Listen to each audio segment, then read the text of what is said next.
Hello everyone, and welcome back to my channel. It's Fatmata here from Traditionally Inspired Meaningful Art, and I'm on vacation.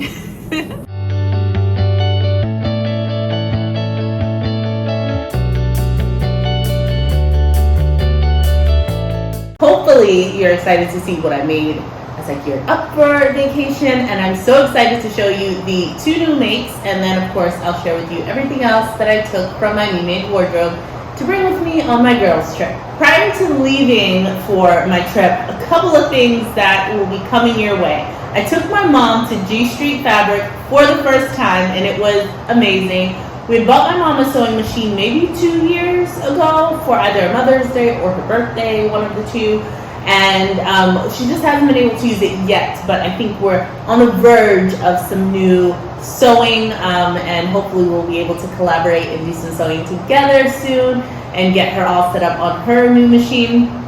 But in preparation for that, we happened to be in the Rockville area, and I was like, Mom, we're really close to my favorite fabric store, so we popped in and we left out. We made out like bandits. We had got some really great finds. She picked out a lot of knits, so thinking about making like knit skirts and different things like that just to wear, or tops. And I walked away with some amazing finds as well. So I'm really looking forward to getting back home and then doing like a full-on sort of haul video with some of my purchases from JOANN's recently, as well as G Street Fabric, and some of the things that I picked up when I was in Michigan when I went to Scrap Creative Reuse Center.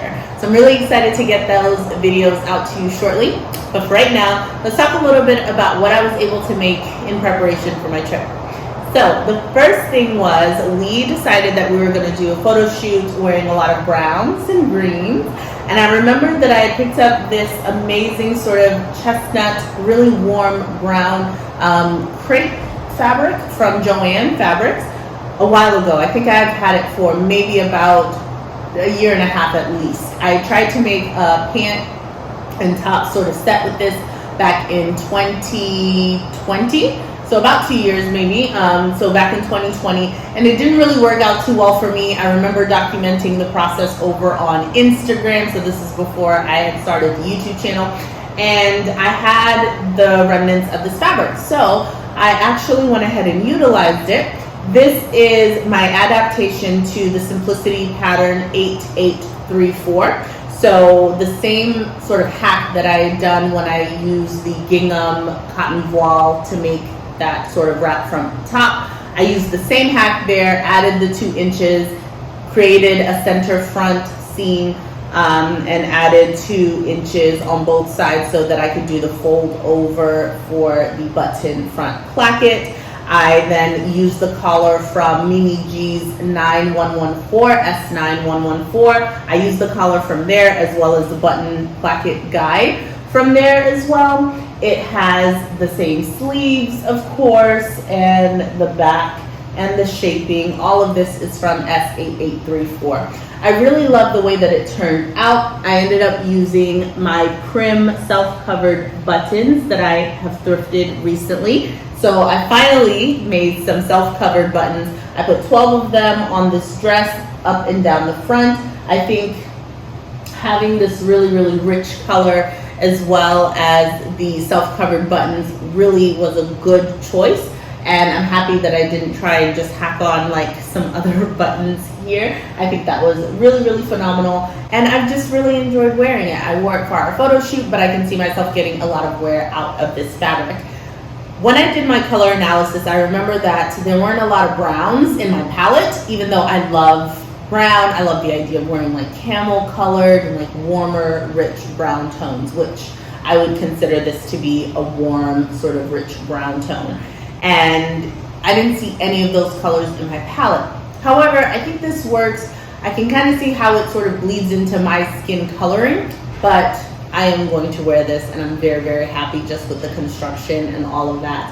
I must say that on Tuesday, before I left for my trip, last Tuesday, we had a blackout in my neighborhood. So I was like packing in the dark.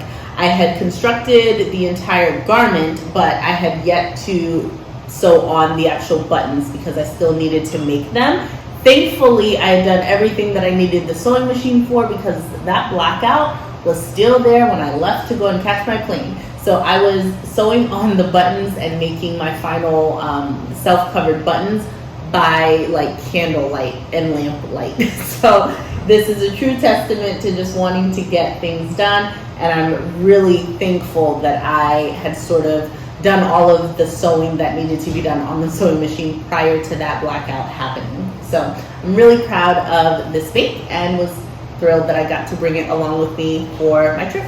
In addition to that, in my sort of plans video or in the last Friday shows, I think I talked to you a little bit about this fabric, really shaky, fun fabric. And I ended up making a skirt out of it, and I wanted to loosely document the making of it. So I'll insert some photos because I took a photo of sort of the diagonal line that I cut along this fabric because I wanted it to have a semi-high-low effect in the front. I wanted it to be a wrap over closure, and it was fairly easy and quick to make.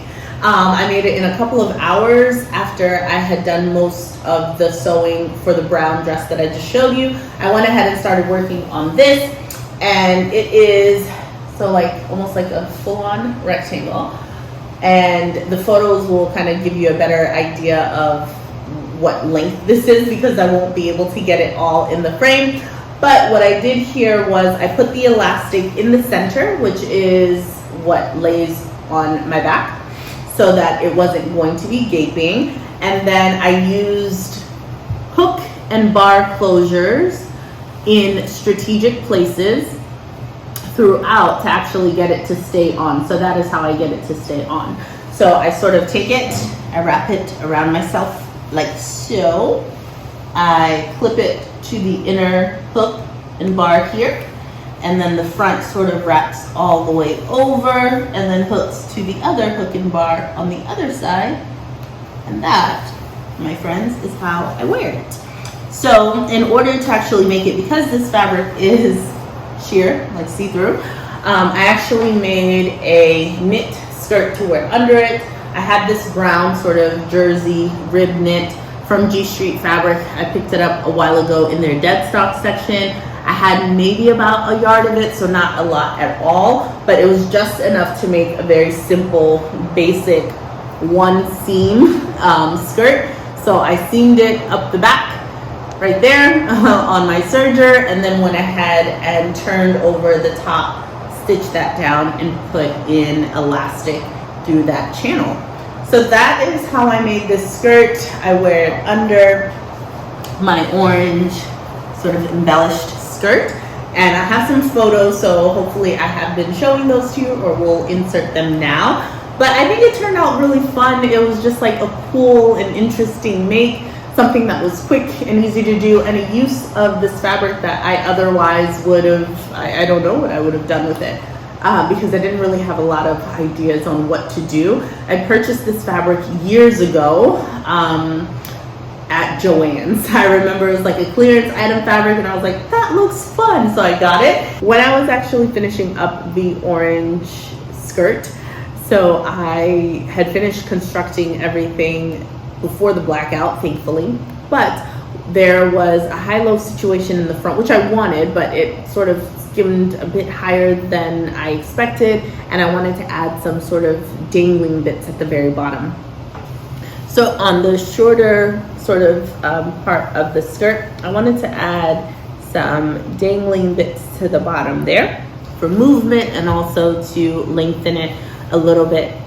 I brought my seam ripper, and in the back of the Uber on my way to the airport that morning, that's what I did. I just like took apart as many of these as possible from the extra that I had left. And then with that, I just found some areas to apply them with stitch witchery, and I ironed that on to the back right there. So I like added them onto a piece of mesh and then attached that sort of like string of mesh onto the back with stitch witchery, and it held up pretty well, and I think it worked out really great. So that is the skirt. It was one of those things that was like, minimum effort, maximum impact, and it's primarily because the fabric is so vibrant and fun. So it was nice to be able to whip up something a little bit faster, because the brown dress definitely took a bit more time and thought and effort. I'm quite thrilled actually that I made a wearable something, and this, I think the way that it is currently is a bit more wearable than the item that I had previously had, and a bit more well made, if I do say so myself.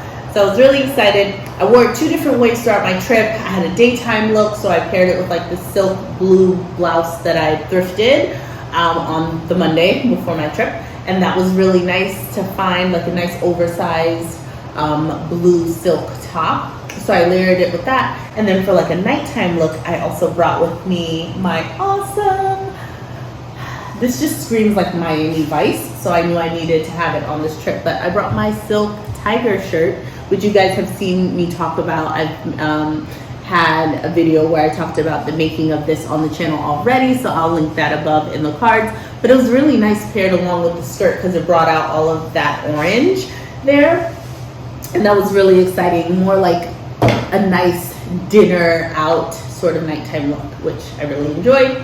And the final me-made garment that I brought with me on my trip is my half and half dress. And this is a butterick pattern, which the number escapes me at the moment, but I'll put it up on the screen for you. And I love this dress. I actually need to revisit this pattern sooner rather than later, because I think it has so much potential, and I know that there are going to be some incredible makes that come from it. So I cannot wait to revisit that. But that also made an appearance on the trip. So those are all of the me-made items that I packed on my vacation, and it's just been an incredible time. Very relaxing and cool and like fun. So that's been awesome, and I just feel like there's a different energy when you're dressing on vacation. You get to be a bit more daring and take a bit more risks, at least in my book, and I got to get as dressy as I wanted to, so that's been a lot of fun. Outside of that, I think the other thing that was really cool is that this morning, so today's Saturday, this morning I went to A&Z Fabrics here in the Fort Lauderdale area, and I will insert some clips of what the hat was like. It's a really nice sort of fabric store that is in the strip mall, and it had a lot of really exciting and interesting trims, notions, as well as fabrics. I was drawn to some awesome fabrics on one of the tables that they had that had some embroidered cottons and like lace sort of fabrics. They were exquisite.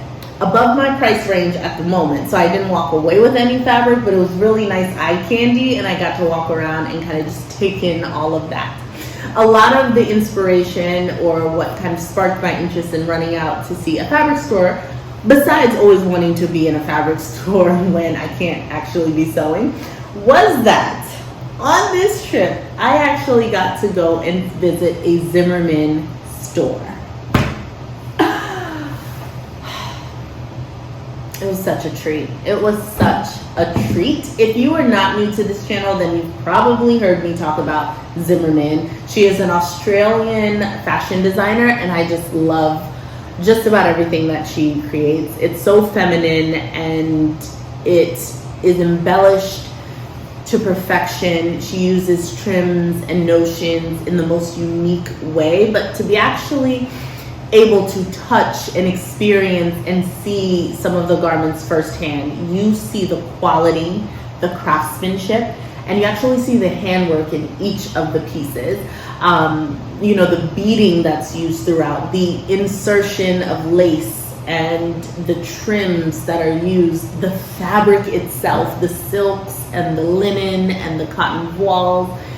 It was just so dreamy, and I was thrilled to have been able to experience that, because I haven't actually seen a Zimmermann piece in person, and I love the brand so much. I was a really happy girl.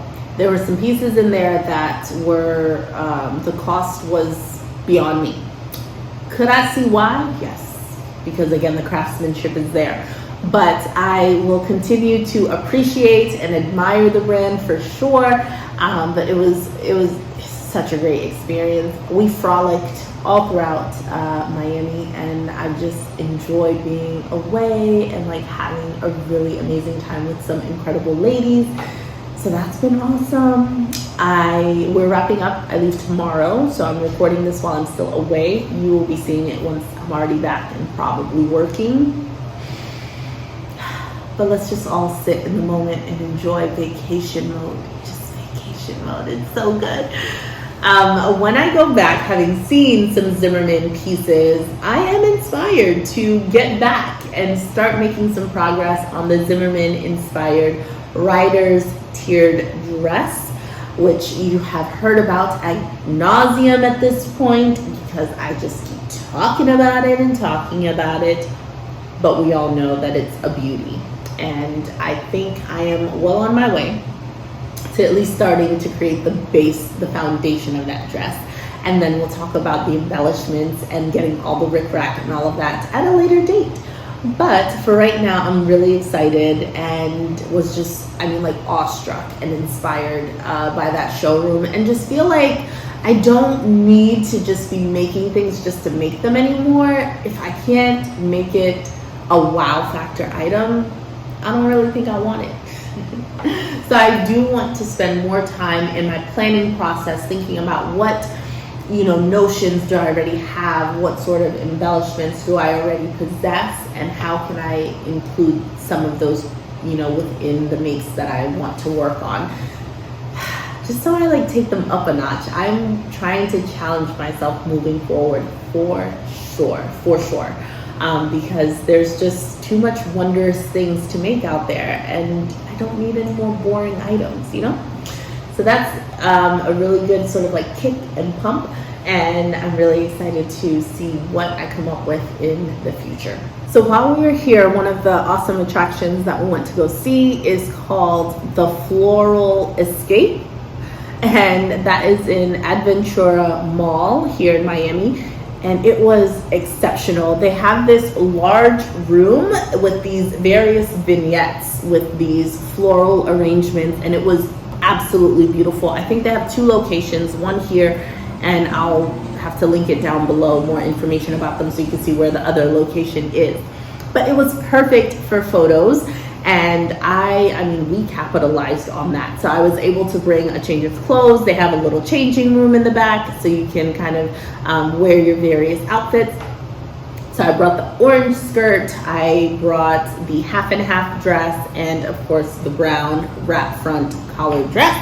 So I was able to get really awesome photographs in all of those, which was exciting, and I will share some of those with you. I really don't need to shop for any more fabric. When I put out the video that has my haul of the things that I've been purchasing recently from, JOANN's, G Street, and then, as I mentioned, in Michigan, I was able to visit the Scrap Creative Reuse Center, and I picked up a few bits and bobs there. When I show you that and the fabric that I recently picked up when I went with my mom to visit G Street Fabrics, you will agree that I don't need not a yard more fabric. I really want to kind of dive into what I already have and make use of that. Fabrics are so darn tempting, right? So I'm trying to be mindful. I have a lot of really great things. I want to make use of them before I bring anything else into my home, because I really am running out of space and don't want to feel overwhelmed and then sort of make compromises to just make things quick and fast instead of really nice pieces that I love. So that's something that I'm also thinking about as well.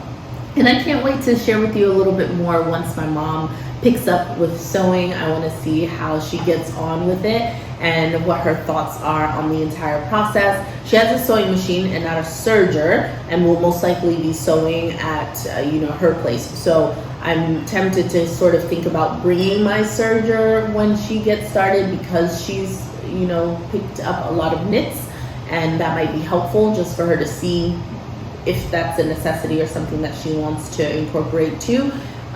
Or if she wants to use the zigzag stitch and kind of just make it work with the machine that we got for her, which is a Singer heavy duty machine, which is actually really it's a nice machine. Almost forgot to mention that I was able to make a quick stop at one of the thrift stores in the area close to our Airbnb, and I found this cowrie shell placemat, I guess is what I would call it, like one of those hot plates. But I initially found this one and just instantly fell in love with it. Like, look at how beautiful this is, right? And it's held together by sort of that invisible thread right there. So it's looped together, and immediately, you know, just the one, I was like, oh, I wish I had two, because I could see myself making a circular purse.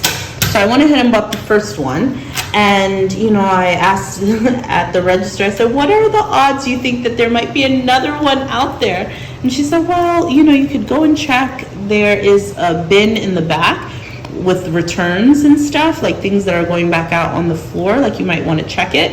And sure enough, I went all the way back, and I wasn't expecting to find anything else, but I'm very happy I did, because then I found this one. Now, as you can see, there's some damage to this one here. The thread is cut, so some of the cowrie shells are just hanging on, but I think that can be fixed. I'm just so thrilled. So now I have two of these beautiful things, and I feel like I can make something quite exceptional out of it. So that was my only sort of you know, sort of like sewing or like maker related purchase while I've been here so far. I didn't buy any fabric, but I did get these beautiful cowrie shell placemats that I can't wait to make something fabulous out of. That's sort of where I am right now. I don't have much else to say, so I think I'm going to end the video right now. Just know that I'm happy.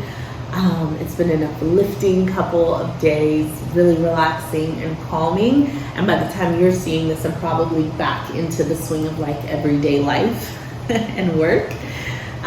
So I'm excited to like be reminded of that ease and relaxation and happiness that I'm feeling right now. And I hope wherever you are and whatever you're doing, that you are well, and that you have found some time to sew or do something creative. In the exit ticket item, what do I want to know? What was the most interesting sort of scenario of sewing that you have found yourself in? So for example, when I just mentioned I had to sew on my buttons and actually make self-covered buttons in the darkness during a blackout. Have you ever had to sort of finish or make a garment in a really interesting situation? Tell me down below in the comments what that situation was and how did your ending product turn out. I'd love to hear more about that. Well, have a wonderful day and stay creative, folks. Bye-bye.